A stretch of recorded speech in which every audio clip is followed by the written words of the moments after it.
à 20 minutes pour nous donner le contenu de votre travail, évidemment la problématique, la méthodologie et les programmes à affronter. Veuillez vous asseoir.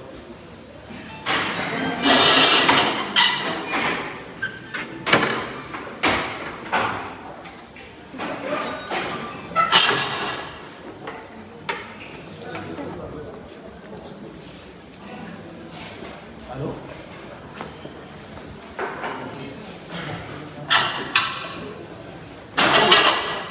Merci, Monsieur le Président de nous avoir passé la parole. Monsieur le Président du jury, honorables membres du jury, Madame, Monsieur, en vos différents grades de qualité, nous avons ainsi l'honneur de vous savoir réunis pour la présentation de notre travail. Notre thématique porte sur la pensée d'un auteur classé parmi les philosophes engagés et intitulée comme suit: de l'aliénation coloniale à l'émancipation politique. Une lecture de Les damnés de la terre de France Fanon. Vous l'aurez donc compris. Il s'agit d'un travail adossé sur la pensée de France Fanon, écrivain martiniquais à sa jeunesse, français à son adolescence et algérien à sa mort. Il est né le 20 juin 1922 et est mort le 6 décembre 1961 des suites de leucémie. Cet auteur nous avait captivé au premier contact. Nous l'avons trouvé fulgurant et avons décidé de tenter de le comprendre et de comprendre le monde par son regard. Face à un auteur aussi complexe, nous ne pensons guère en être parvenus. Nous justifions également notre hargne heuristique par le fait que ce fut un auteur prolixe. Puisque toute philosophie est fille de son temps, comme le dirait Hegel, notre travail aurait pour vocation première de transposer la pensée fanonienne à la compréhension de la situation nègre de notre temps. Il s'agit de comprendre aujourd'hui ce qui autrefois faisait le lien entre le maître et l'esclave. Néanmoins, ceci n'est pas une thèse d'histoire. Elle ne revient pas sur les grandes dates qui ont marqué la période coloniale. Ceci n'est non plus un travail d'anthropologie ou de géographie. Nous ne faisons pas une cartographie des rafles de la colonisation. Nous ne réclamons pas non plus un acte de contrition de la part d'une race s'étant crue providentielle qui s'était jugée légitime de présider à la destinée de l'humanité. Ceci est un travail philosophique adossé sur une architecture critique, donc 3 parties de 3 chapitres chacune. Le problème sur lequel porte cette analyse est celui des conditions de possibilité de l'effectivité d'une révolution et d'une émergence africaine éprouvée. La problématique en découle donc de source. Qu'est-ce qui est à la cause de la grande nuit dans laquelle l'Afrique s'est engouffrée? Quelles sont les manifestations et les symptômes de la déchéance africaine? Comment remédier à cet état d'humiliation constante qui trouve ses raisons d'être dans les labyrinthes de cette trajectoire historique?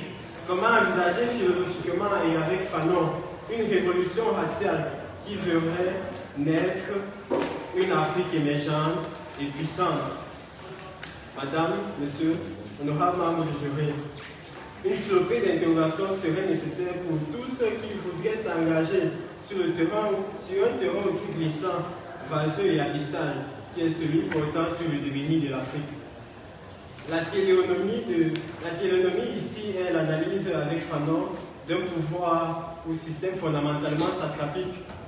Nous avons constaté avec Fanon que la colonisation n'est que le verso de la brutalité comme logiciel gouvernemental.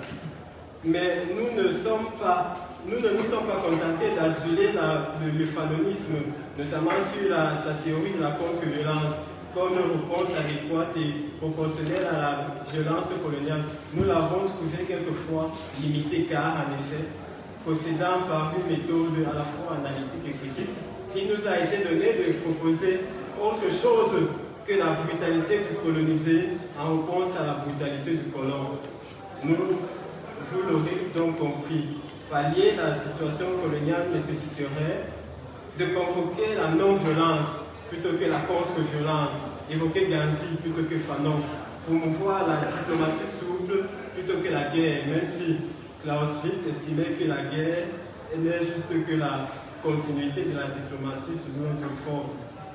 Monsieur le Président du jury, le philosophe étant un artiste du verbe, un spécialiste de l'esthétique conceptuelle, avec Fanon, nous avons révisité la galerie de concepts: aliénation, colonisation, violence, contre-violence, race, manichéisme, révolution, etc. Premièrement, nous avons commencé par faire une exégèse du concept d'aliénation par un titre assez évocateur, le concept d'aliénation, structure, enjeu et architecture chez Fanon.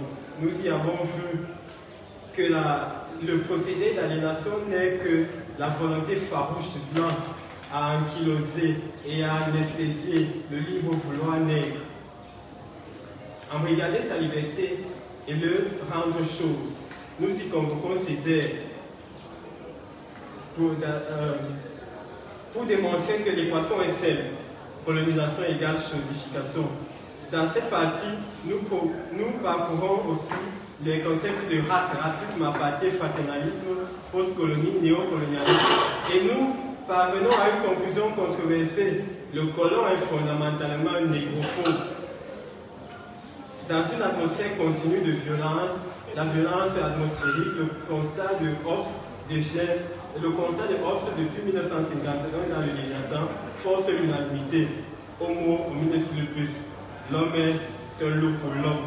Pour l'Européen, le nègre c'est l'autre, et l'autre c'est l'enfer. Il le pourchasse jusqu'à ses derniers retranchements et l'esclavagisme ou l'alien selon le lexique marxiste. La deuxième partie de notre mémoire tente de présenter les soubresauts d'une révolution africaine sous le prisme du fanonisme. Dans son ouvrage Les damnés de la terre, Fanon table longuement sur le concept de violence et estime que peu importe les orientations qu'on peut donner à la décolonisation, la véritable décolonisation demeure toujours un phénomène violent. C'est toujours pour Fanon l'expression d'un manichéisme. La décolonisation doit constituer un choc en retour pour Fanon. Néanmoins, tous les moyens sont bons pourvu qu'ils soient efficaces, dirait Machiavel. Et seule la révolte produirait la révolution qui, à son tour, produirait la liberté. Le dernier doit être honteux de toujours vivre sous le joug de l'impérialisme caucasien. Avec Fanon, seule la lutte libère, une lutte armée évidemment. Dans cette partie, nous y présentons les ravages de la colonisation qui seul devrait déjà constituer un mobile suffisant pour booster le sentiment de révolte. Mais ce qui freine la révolution est, selon le psychiatre Fanon, la mentalité nègre. Une mentalité qui s'est habituée à se gaver des miettes et à faire des compromissions face aux blancs que le colonisé continue d'aduler et de considérer comme supérieur à lui, une mentalité de bon nègre que les ethnocentristes occidentaux ravalaient au rang zoologique. Le nègre est un animal sauvage, barbare, primitif. L'animal languit donc toujours pour bénéficier des bonnes grâces de son maître. Il n'a d'autre choix que de faire le mauvais choix, de s'assimiler. Or, il y a deux façons de se perdre: par ségrégation murée dans le particulier et par dilution dans l'universel, dirait Césaire. Le nègre doit donc arrêter de se voir ségréguer. Il doit se réveiller. Conscientisme crierait Kwame Nkrumah. Descartes nous rassurait déjà que le bon sens est la chose du moins à mieux partager. L'essentiel est de l'appliquer bien. L'Africain doit donc pouvoir se syndiquer, puisqu'il est lui-même détenteur de raison et réclamer que s'appliquent sur lui aussi toutes les valeurs universelles et cardinales: liberté, égalité, humanisme. La troisième partie traite d'une alternative à la contre-violence fanonienne. Il s'agit ici de promouvoir la non-violence. Car le panorama des conflits dans le monde nous a appris que l'usage de la violence pour endiguer un phénomène violent ne peut entraîner que l'escalade. C'est la situation ukrainienne. Ici, nous proposons d'avoir recours à la rationalité dans la résolution des situations ambiguës causées par les tentacules du colonialisme, car la force ne fait pas le droit, ne fait pas toujours le droit. Dans cette troisième partie, nous condamnons toute forme de violence et d'entrave aux libertés fondamentales. L'humanité y est considérée comme la valeur absolue. Elle consacre la non-violence comme modus operandi pour une intersubjectivité raciale pacifique. La diplomatie y est considérée comme la voie royale de toute revendication. Cette partie permet de boucler le mémoire en postulant que l'Afrique n'est pas maudite, comme l'aurait dit quelqu'un. Axel Kabou s'interrogeait: et si l'Afrique refusait le développement? Mesdames et messieurs, nous voulons le développement. Aucune société ne peut volontairement tourner le dos au progrès. Il ne faut pas que l'Afrique refuse le développement afin de ne pas être le zoo où pleureront ceux considérés comme les chimpanzés du futur. Ces gens qui auront été réfractaires à la marche de l'histoire, à la culture du moment, qui est la technoscience par exemple. Ceux-là qui ne se seront pas adaptés au sens darwinien du terme, aux exigences de leur époque, à savoir des systèmes innovants de gouvernance.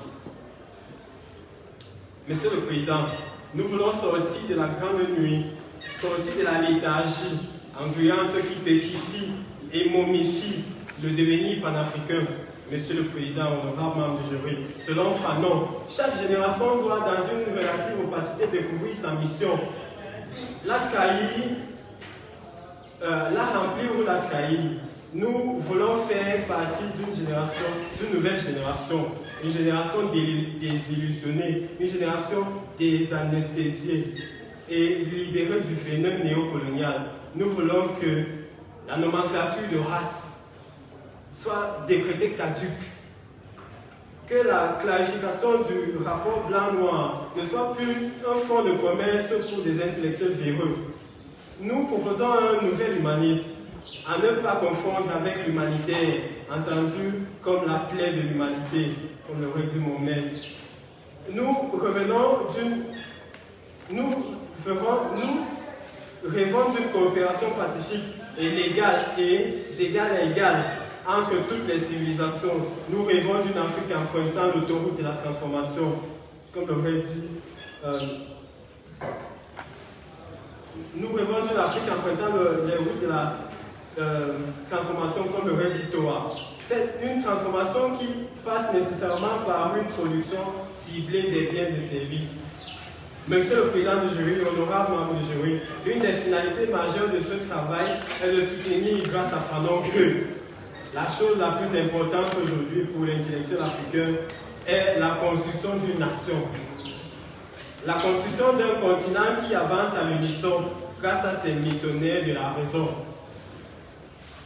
Honorable membre du jury, sous l'égide de la pensée de Fanon, nous voulons à la fin de cet exercice que l'on sente comme nous le potentiel d'ouverture de toute conscience. Nulle intention de faire l'apologie systématique de considération ethnocentriste, ethnofasciste ou ethnophilosophie. Nous pensons aujourd'hui encore, la pensée de Fanon reste d'actualité, telle une boussole, susceptible d'être considérée à certains égards comme une panacée pour penser avec A les blessures africaines laissées béantes par un système satrapique et violent. Fanon écrit à ce sujet qu'il est temps de tourner le dos à l'Europe. Décidons de ne pas imiter l'Europe et bandons nos muscles et nos cerveaux dans une direction nouvelle. Tâchons d'inventer l'homme total que l'Europe a été incapable de faire triompher. Mesdames et messieurs, considérant cette soutenance comme un exercice scientifique et intellectuel, considérant avec Bachelard que la science est toujours sujette à des obstacles épistémologiques, considérant que la pensée ne peut évoluer, comme Karl Popper l'aurait dit, par conjecture et réfutation, considérant avec Taotep que l'on n'atteint jamais les limites de la connaissance, considérant que nous ne sommes qu'un novice dans le labyrinthe de la recherche, nous nous remettons à vous nous voulons nous abreuver aux sources de vos intarissables sagesses. Nous savons pouvoir tirer grand bénéfice de vos différentes remarques et critiques. Monsieur le Président du jury, honorables membres du jury, nous remercions pour la qualité de votre écoute. Ok, merci Monsieur Bitimona pour cette exposition. Vous avez accepté votre temps. Après moi, je peux mettre en œuvre votre directeur de travaux, celui qui a dirigé ce travail, pour nous dire quelle a été la collaboration entre vous et nous donner aussi quelques éclairages par rapport à votre travail. Docteur Frédéric, que vous avez la parole. Monsieur le sénateur, président du jury, madame le professeur, monsieur le candidat, mesdames et messieurs, je suis honoré de prendre la parole grâce à l'autorité de monsieur le sénateur pour dire quelques mots. D'abord, les félicitations.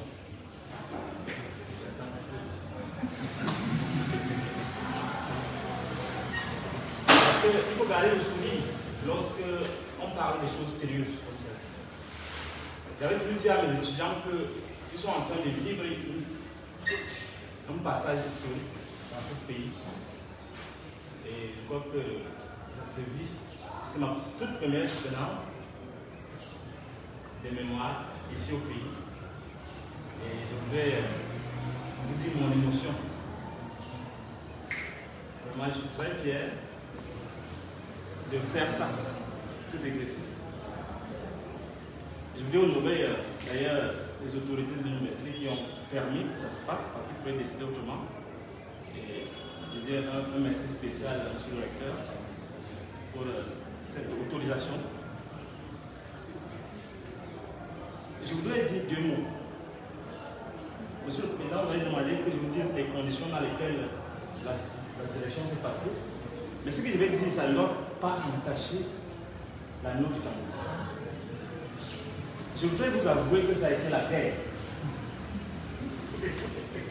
Ça a été la guerre. Et si ça avait été une soutenance une direction de mémoire d'histoire, ou bien de géographie, ou bien de français, ça aurait été vraiment très difficile pour le professeur. Pour moi, c'était une aubaine. Il fallait vraiment que je fasse des preuves de la philosophie avec les étudiants. Monsieur le directeur, vous savez tout ce qui s'est passé. Mais notre rôle, c'est de résister. Résister à tout. Le rôle d'un pédagogue, c'est de résister à tout. Et je l'ai formé dans cette démarche. Dans la démarche où, même s'il porte plainte contre moi, on doit aller jusqu'au bout. Vous savez, je ne peux pas donner de détails. Donc, parce qu'en fait, les philosophes sont le produit de leur temps. Mais en fait, ce n'est pas juste la théorie, c'est la vie même de la société. Ce candidat est le produit d'une société qui muselle. Il faut donc que moi, en tant que directeur, malgré toutes les tentations qui encadrent cette démarche scientifique, que je puisse résister et orienter, avoir le courage de résister à tout. Aux parents qui appellent, au chef qui fait ceci, aux candidats même qui portent plainte, qui non, je résiste et j'essaie de l'objectif. Nous devons incarner cette force. Ceux que nous formons doivent être fiers de nous. J'ai dit souvent que la philosophie, monsieur le sénateur, monsieur le président, le philosophe c'est comme un chirurgien. On ne peut pas opérer malade dans la saleté. Et nous, en tant que le candidat vient de dire quelque chose de fondamental, d'ailleurs je lui dis, je ne suis pas son maître, je suis le maître de personne. Et il a parlé des missionnaires de la raison, c'est fondamental. Ça c'est une très belle expression qu'il a utilisée, qui montre en fait que nous sommes des messagers. Des messagers et nous sommes en quelque sorte comme des pisteurs du juste et de la vérité. Nous sommes des chirurgiens de l'âme, en fait.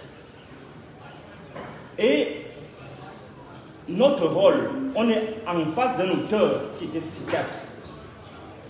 C'est-à-dire qui faisait une sorte de thérapie psychiatrique pour soigner les fous qui prennent les vrais gens pour les fous. C'est notre rôle. C'est dans cet esprit-là que nous avons travaillé. Et le développement qu'un philosophe avait préconisé dans ce pays, comme le développement moral et spirituel, doit nous concerner nous-mêmes d'abord, et non pas le citoyen ordinaire. Il faut que nous ayons la force de nous changer, de nous métamorphoser. La capacité que nous aurons à nous métamorphoser, nous qui sommes, chers collègues, considérés comme les lanternes de la société, cela va impacter nécessairement sur le social, sur la politique, sur tout, sur le Sénat. Donc, ce changement doit commencer par nous les enseignants, par l'université. L'université, il y en a un principalement, qui est la mère de toutes les universités. Donc, il faut, et je l'ai dit à mon étudiant, une sorte de raison sanctifiée. Il faut qu'il soit sous pression, la pression de l'éclairage.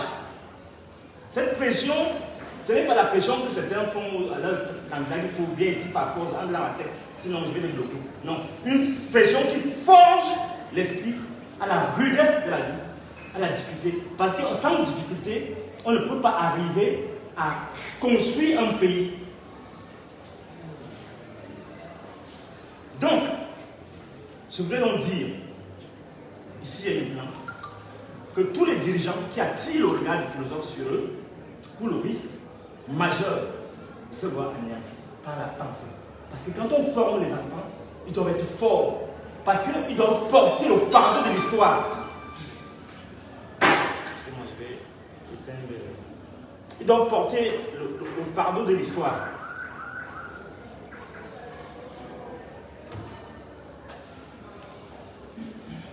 Toute société qui se prend à combattre ces philosophes est vouée à la perdition.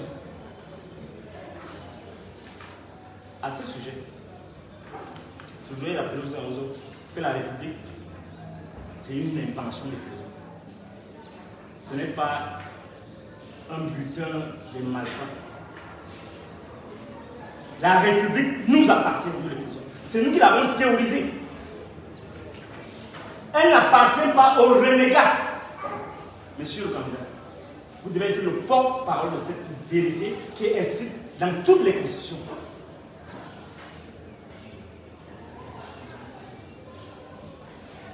Un jour, je discutais justement avec mon grand patron, et il était tout souriant, tout content. Il venait de lire une de mes tribunes. Je vous dis, les grands me lisent. Il venait de lire une tribune où j'expliquais à notre grand patron le principe qui gouverne la pensée. Et mon patron ici me rappelait que tu as été magnifique. Parce que tu as dit effectivement l'esprit même de ce que c'est qu'un philosophe. Et là, je vais vous reprendre cette pensée de Nietzsche.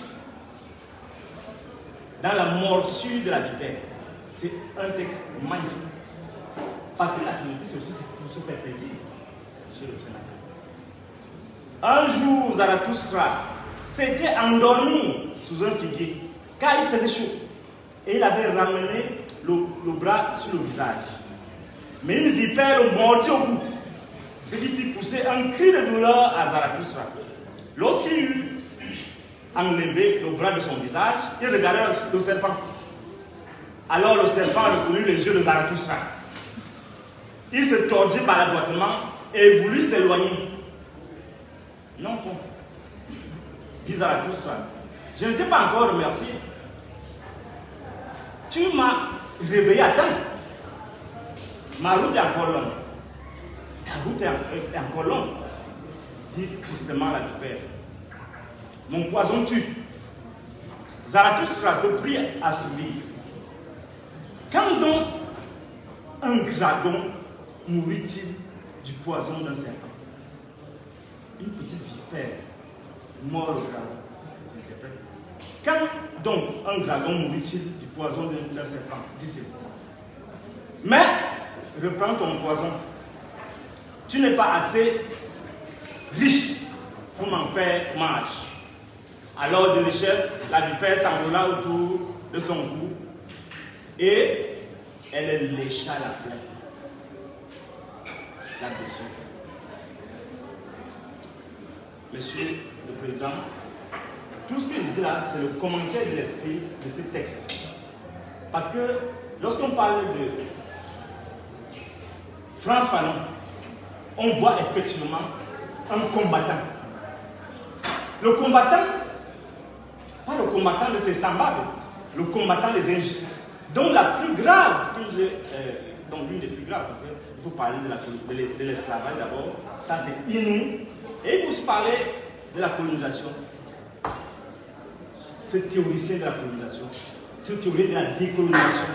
Et lorsqu'on combat le mal, c'est pour que vive la vie, pour que se préserve et se perpétue la vie. Et c'est pourquoi, je crois que vous devez, il fallait nous défendre cette citation de Frantz Fanon. L'arme du combat, l'arme d'un combattant, c'est son humanité. Je suis tout sourire contre mes ennemis. Parce que l'arme du combattant, c'est son humanité. Et c'est l'esprit dans lequel, justement, s'inscrit cette thèse, bon, j'anticipe, ce mémoire. Donc, monsieur, je ne sais pas, la première question que je vais vous poser. Est-ce que vous avez lu les Sénois? Non, docteur. Je vous avais dit, c'est pourquoi on était en conflit, que lorsqu'on vous dit quelque chose, vous le faites. Bêtement, surtout quand c'est dans une démarche normale, parce qu'on sait ce qui se passe avec les enseignants. Quand c'est normal, il dit fais la recherche, fais-toi violence, tu dois faire. Je vous avais dit, tout ce qui concerne Frantz Fanon, vous devez farfouiller, vous devez tout chercher. C'est-à-dire que vous devez souffrir. Si jusqu'à présent, moi je souffre, jour et nuit, je souffre.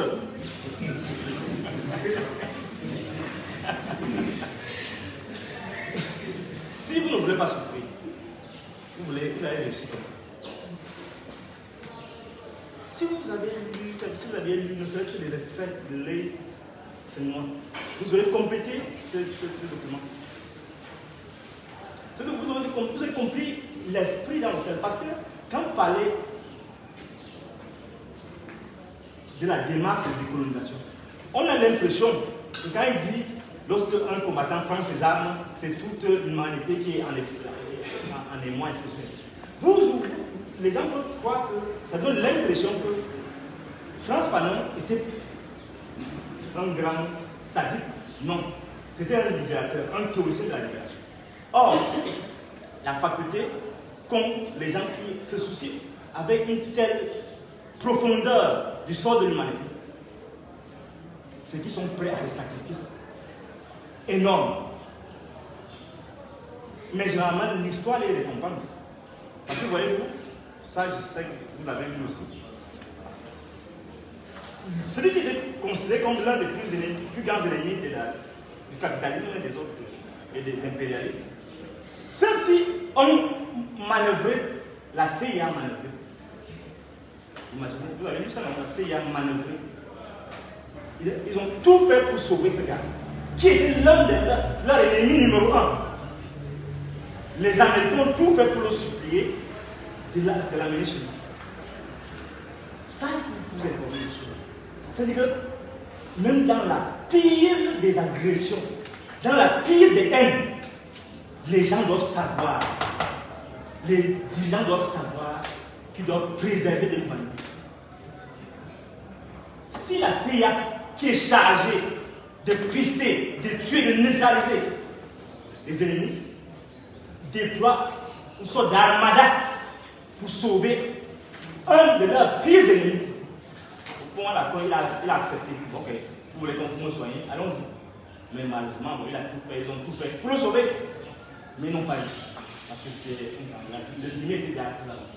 Donc, cette histoire, l'histoire de votre mémoire, vous permet de comprendre cela. Que la haine, à ce niveau, n'a pas d'issue. Je ne le dis pas avec une grande émotion comme s'il était important. Non. Je le dis pour amener aux gens, parce que notre rôle aussi, nous, vous avez dit, et je le répète pour nous, les missionnaires de la région, c'est donner le goût aux gens. Les gens ont perdu le goût de la vie, le goût même de se faire plaisir.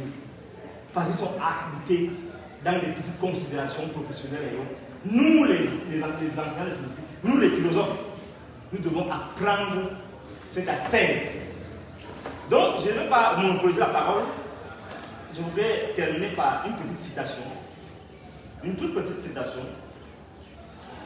Avant cela, je dois rappeler quand même quelque chose. Je dois rappeler que le philosophe ne cède pas. Le philosophe ne recule pas. Il s'accroche au bon sens, au bon goût, au péril de sa vie. Parce qu'il sait qu'il est un sacrifié de Dieu, je l'ai toujours dit. Il ne considère pas sa carrière, il ne considère pas même sa famille. Parce que vous voyez, même Socrate a dit, bon, tuez-moi quand même. Mais au moins j'espère que vous allez vous occuper de mes enfants. Je pourrais dire la même chose si j'étais prétentieux. Mais je ne dis pas si arrivé en disant que les dirigeants acceptent de se faire brimer moralement pour que la société respire. Notre rôle, et nous allons aller jusqu'au bout, on ne va pas reculer. On a une responsabilité. Le contribuable camerounais nous paie pour brimer moralement les dirigeants, pour s'attaquer aux institutions afin de voir la solidité des institutions. Il faut qu'ils comprennent très bien cela. Donc toutes les autres gesticulations ne vont pas nous faire reculer. Nous n'allons pas nous présenter à eux. Mais qui garde quand même cette belle phrase de l'œil, c'est noir. L'œil, c'est noir. C'est pas de moi. C'est de France Fanon. Il dit un frisson neuf parcourt les chines de la terre. Une joie bleu ciel balaie nos soirées ennuyeuses.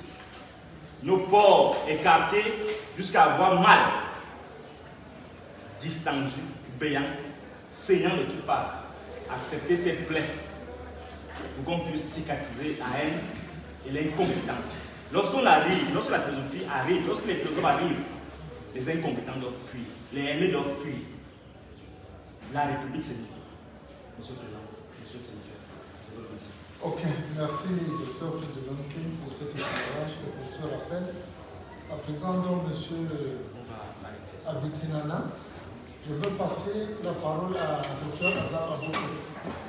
C'est elle qui a donné son étude d'avis favorable pour la soutenance de ce mouvement. Elle va nous dire